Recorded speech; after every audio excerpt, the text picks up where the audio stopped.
iti damag negosyo. Pimigsa ti pautang dagiti bangko ti pagilian tangi mato iti 11.4% ti pautang dagiti universal ken commercial banks idi Abril manipod ti 10.7% idi Marso. Segun ti Bangko Sentral ng Pilipinas, ipagpakita pa iti datos adi more as ti 1.1% ti outstanding loans ti binulan a pagibasaran gapo iti seasonal adjustments. Kang runaan na di more as ti pautang dagiti agindek ken dagiti negosyo kastapayen kadagiti sector ti real estate, kuryente, negosyo, manufacturing ken financial services. Kabayatan ng imatumet ti 19.6% ti consumer loans oray lubimmuntog no ikumpara idi na panabulan. Ti sukat ti piso kadagiti foreign currencies may basar ti closing transactions ti Bangko Sentral ng Pilipinas ken Bankers Association of the Philippines itang Amalem.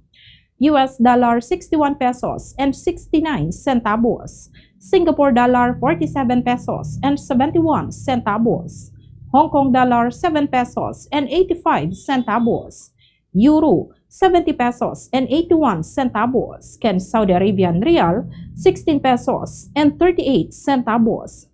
Mapatapat ka nga oil price adjustment in Tunbigat June 9, 2026. Ti diesel ngumina ti 3 pesos and 77 centavos aginggat 5 pesos and 77 centavos kada litro.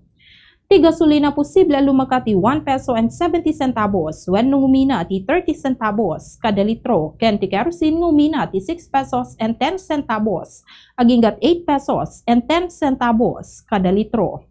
Daytoy ti damag negosyo para iti Bombo News and Views.